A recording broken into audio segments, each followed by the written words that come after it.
Hi, I'm Cary Stamp with Cary Stamp & Company, Principled Wealth Advisors in Tequesta, Florida. I'm answering some questions today on something that may or may not ever happen. So on March 25th of this year, Senator Bernie Sanders proposed, with a bunch of co-sponsors in the United States Senate, an act that they are calling for the 99.5% Act. This is essentially a piece of legislation that will completely upend the estate tax code that's been in place for basically most of the last 10 years or so. I'm going to walk you through what some of the changes are and how that may or may not affect your family.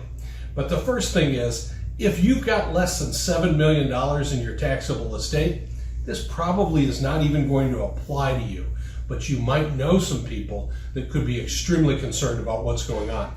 Here's the 99.5% Act changes. The first thing is that every single person in this country gets what we call a unified credit, or essentially a personal exemption, that you can leave a certain amount of money to anybody that you would like. It can be your children, it can be people that are not related to you.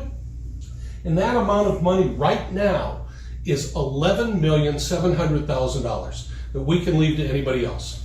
If it's your spouse, there's no limit. We're talking about a situation in which you're leaving money to people that are not your spouse. Spousal transfers are completely unlimited. So this is more than likely going down to your children. What's the proposed change? The proposed change would be an exemption amount from $11.7 million to $3.5 million per person.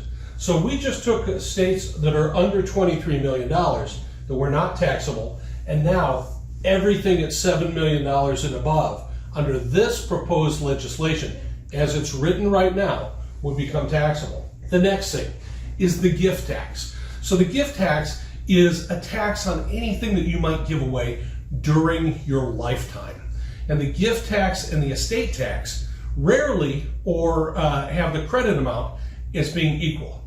For the past several years, the credit amount's been equal, and it's been a great time to make some gifts to the next generation or to an irrevocable trust. Right now, that gift tax exemption is also $11.7 million per person. Under the new proposed legislation, the gift tax, or what you can give as a gift on a completely tax-free basis, would drop down to $1 million. A huge change in your ability to make lifetime gifts. You essentially would have to wait until you passed away to be able to give away a significant amount of money if this legislation as proposed is passed. The other thing is that right now, every single one of us can give what we call an annual exclusion amount. That annual exclusion amount is $15,000. And you can give that to an unlimited number of people. If you have 14 grandchildren, you can give each one of them $15,000. You don't pay any tax, they don't pay any tax, and it doesn't count against your lifetime exemption when you make those gifts.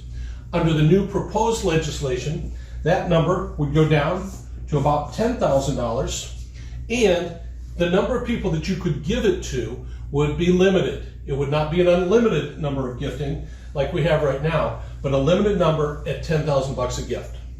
Really, really changes the ballgame, especially for grandparents wanting to get money down to the grandkids to help them pay for college, buy their first house, or whatever else. The last thing that's a major change as part of this legislation is the rate of tax that you would pay on an estate above the exemption amount. And the rate of tax right now is presently 40%. So if you have a $25 million estate and you're married and you both pass away, you both get an $11.7 million exemption. The amount above the 11.7 plus 11.7, or $23.4 million, the amount above that is taxable at a 40% rate. So if you have $25 million and you have an exemption of $23,400,000, that is $1.6 million above the exemption. That $1.6 million is taxed at a 40% rate. You would write a check to the IRS for $640,000 in that case. However, the new proposed legislation raises this rate and it raises it from $3.5 million and up. Anything above the $3.5 million, or in a case of a couple that's passed away, in excess of $7 million, would be taxed at 45%. And if it's above $10 million, it would be taxed at 50%. And estates above $50 million, the excess would be taxed at 55%. It gets even worse if you're a billionaire, but we'll talk about that in a separate video. What I want to say before we go, however, is that there's a couple of strategies that you can still use if you believe this legislation will get passed. The first one is what we call a SLAT. SLAT, Spousal Lifetime Access Trust. It allows you to use this entire credit right now. It stays intact, and it's unlikely that that's going to be changed even if this legislation goes into effect, because you've used this now. The other strategy that you can also use, and we do this a lot, is called an ILIT, or an Irrevocable Life Insurance Trust. And keep this in mind.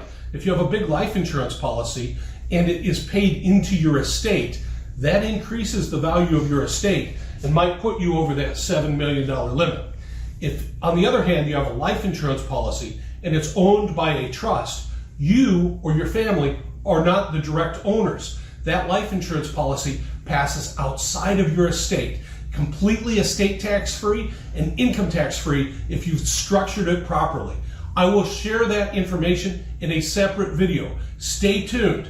I'm Cary Stamp with Cary Stamp & Company. This is my preliminary review of the For the 99.5% Act. Thanks for listening.